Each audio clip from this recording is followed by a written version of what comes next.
de alguma igreja local, o que precisaria mudar na Assembleia de Deus para ela avançar ainda mais? Fique à vontade, meu querido. Pergunta quente, hein? Ô Paulo, na verdade são 20. Olha, eu me vinculei às Assembleias de Deus em 6 de janeiro de 2002. Isso aí. Então nós temos 21 21 anos, anos. né? 21 21, anos. isso aí. 21 anos de caminhada. Eu até brinco com a minha esposa, Dorinha, fala assim: ó, amor, você respeita a Bleia porque eu tenho mais tempo com ela do que com você, viu? Ela morre de rir. Olha, ô Paulo, eu acho muito importante essa pergunta. Acho que esse é um momento assim muito rico aqui estar aqui, poder falar sobre isso. Acho que é muito rico para todos nós, especialmente para Propício. nós assembleanos, né? Porque eu acho que nenhuma instituição, Paulo, Marcos, ela deve se fechar a uma autocrítica, a uma autoanálise. Eu sou um assembleano que eu sou assim um apaixonado pela Assembleia de Deus, pela história da Assembleia de Deus. Meu objeto de pesquisa no doutorado tem ligação direta com a Assembleia de Deus. Então, assim, amo a denominação. Mesmo antes de ir para a Assembleia de Deus, eu cresci no movimento pentecostal e eu tive 2 denominações pentecostais ao longo da minha vida, mas mesmo antes de ir para a Assembleia de Deus, eu já frequentava a Assembleia de Deus. Quando eu digo ir para a Assembleia, me vincular de fato, né, à denominação, e isso só aconteceu mesmo em 6 de janeiro de 2002. Eu tinha 17 anos, num momento muito difícil da minha vida, porque eu havia acabado de perder o meu pai querido, né? Então era um momento assim muito difícil para mim. Me vincular às Assembleias de Deus naquele momento foi muito positivo, me permitiu conhecer novas pessoas, desenvolver novas atividades, me ocupar com novas coisas e ser acolhido também pela igreja, né? Então, eu acho que é muito interessante, mas todavia, devo dizer, conquanto ame a igreja, conquanto tenho uma relação com a igreja já de muitos anos, eu acho que é positiva essa autocrítica, né? Então, sim, a Assembleia de Deus, como uma instituição religiosa, ela tem pontos de melhoramento que merecem a nossa atenção, e eu vou destacar alguns aqui, vocês que nos assistem, Paulo, professor Marcos. é, Na verdade, eu já tenho até refletido um pouco sobre isso em alguns vídeos no meu canal, até mesmo escrevendo sobre isso, em aulas de teologia, e fico feliz de poder compartilhar com vocês. Um ponto que eu penso que seria muito interessante e e aqui só uma introdução rápida à minha fala nessa questão, Paulo, é que os pontos que eu vou tocar aqui, eu não estou, ao citá-los, eu não estou com isso inferindo que isso já não esteja sendo feito na denominação, né? A ideia é citar como pontos que eu entendo que podem ser potencializados, melhorados, né? Então, o primeiro ponto que eu destacaria é a necessidade de investimento em formação humana. É interessante pensar na história da Assembleia de Deus porque ela é uma igreja de periferias, ela começa nas periferias, né? Com templos simples, com poucos recursos. O próprio Gunnar Wingren, a Frida Wingren, né?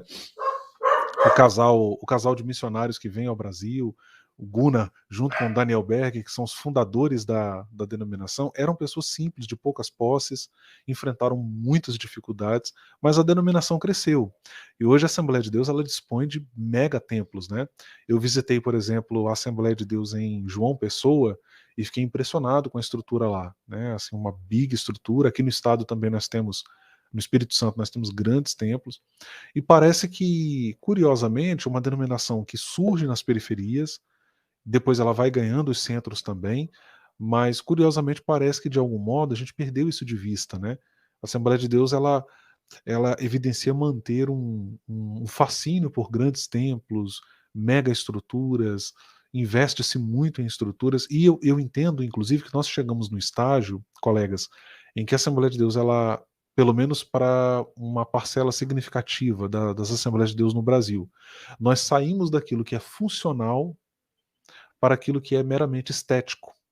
E eu entendo que isso é uma ofensa ao Evangelho do Senhor Jesus. Então, nós precisamos de bons templos, claro, precisamos de uma boa estrutura de som, claro, precisamos de bancos confortáveis, claro, precisamos que a igreja tenha um veículo próprio para atender às suas demandas, claro, né?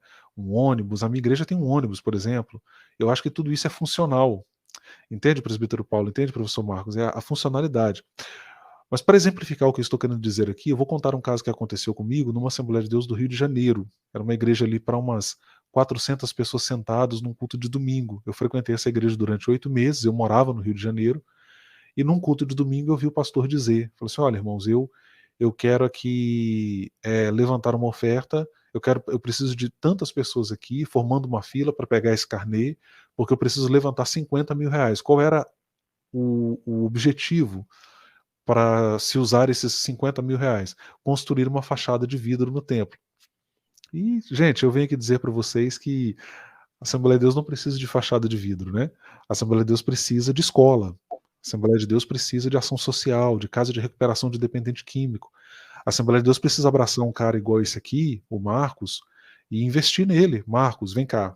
Né, a convenção vai pagar o seu mestrado, vai pagar o seu doutorado, desacelera um pouco no seu trabalho, para que você possa se dedicar. Isso não é uma utopia, gente. Isso é possível, sabe, Paulo? Você não é assembleano, Paulo, conquanto você tem uma admiração pela denominação. A gente convive com isso, sabe, Paulo? Então, o que eu estou falando aqui não é uma utopia. A Assembleia de Deus, se nós pensarmos as assembleias que estão ligadas à CGADB, ou à CONAMAD, ou mesmo à CADB, a gente tem aí muito recurso sendo canalizado para coisas que de fato não voltam para a própria denominação. Né? Você tem uma minoria, um núcleo de pastores que vivem um alto padrão de vida financeiro, às custas da contribuição financeira da denominação, né? E que concentra esse dinheiro para acumular patrimônio para si mesmos, né? Enquanto você tem gente boa, pessoas na comunidade de fé que poderiam receber esse investimento, né? Então acho que é uma coisa que a gente precisa repensar, e é importante falar isso aqui, Paulo, por quê? Por quê, professor Marcos? Porque isso acontece desde a cúpula da denominação até o líder, o pastor que está ali no bairro. Eu vivi isso aqui no meu bairro. Eu vi gente aqui no meu bairro aparelhar a igreja e transformar a igreja em protetorado de família e canalizar recursos da própria da própria igreja para interesses seus, né?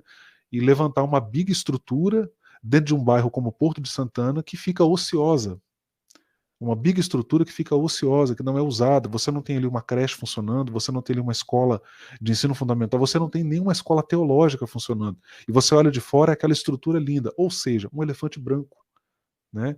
Dinheiro e mais dinheiro. Aqui no bairro, para vocês terem uma ideia, Porto de Santana é um bairro de classe média baixa, vamos colocar assim, com alguns bolsões de pobreza. Dentro do bairro aqui tem um templo que está avaliado em mais de R$ 1 milhão. Dentro do bairro.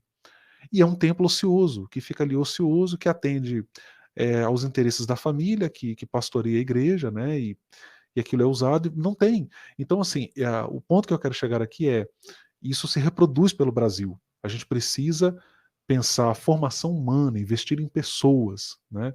Investir em seres humanos. Um outro ponto, Paulo, vou buscar ser mais objetivo, até para não estender muito a resposta, que eu acho que é distribuir melhor a riqueza que é adquirida pela denominação. A Assembleia de Deus é rica, a Assembleia de Deus não é mais uma denominação pobre. Né? Pobres são as congregações, mas quando você olha os campos, você tem campos aí, por exemplo, em Minas Gerais, a Assembleia de Deus tem uma força enorme. Eu atuei em Minas Gerais durante alguns anos como historiador de um departamento de missões. Eu soube de campos lá com 220 congregações, né? E essa riqueza se concentra na sede, se concentra, boa parte dela, né? Se concentra muitas vezes na mão de pastores que se tornam senhores feudais da igreja, né? Que ele fica, o filho entra no lugar, sai o filho, entra o neto, né? E a igreja vai aceitando aquilo ali também. Muitas vezes, quando há uma ruptura, é muito conflituosa. Eu sou um pouco radical nisso, sabe, Paulo, presbítero Paulo? Eu acho que o dinheiro da comunidade de fé tem que voltar para a comunidade de fé. Eu não sou contra que o pastor seja bem assalariado, tenha um bom salário, seja bem pago, seja valorizado. Se a igreja é rica, eu acho que o salário do pastor tem que ser alto, porque a igreja tem condições de pagar. Para mim está tudo bem. Mas a gente tem visto excessos nessa questão, né? E o dinheiro se concentra nas mãos de uma minoria que lidera e usa esses recursos, e esses recursos não voltam para a igreja, para a própria Assembleia de Deus. Veja, presbítero Paulo e professor Marcos, não sei se o Marcos sabe disso, há uns anos atrás, eu acho que há uns 15 anos atrás, ventilou-se na CGADB a ideia de criar uma operadora telefônica da denominação. E olha que interessante, falava-se em criar uma operadora e não se falava em fundar uma universidade. Olha que coisa contraditória, né?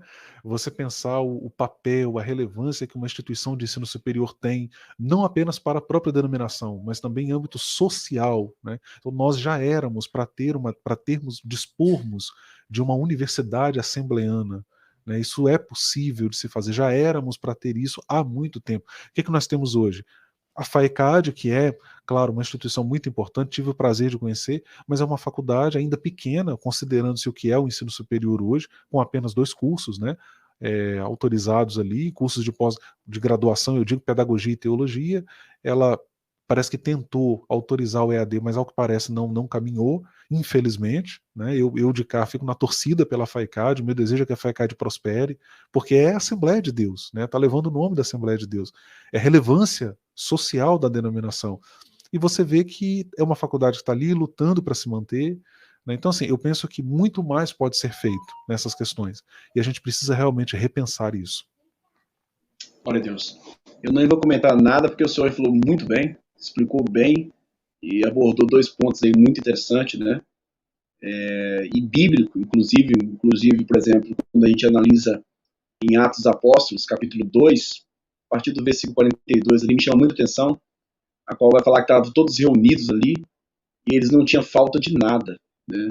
E a gente vê realmente esse desnível de questão de condições financeiras, e aí as pessoas investem muito em templos, os obreiros, os líderes, investem muito em templos, e muita gente, membros da igreja, inclusive, pode estar passando necessidade, né? E muitas das vezes eles colocam um pano no rosto e não consegue ver isso. Eu já vi várias coisas, esses dias eu estava analisando, passou no YouTube, bombou no YouTube aí, infelizmente,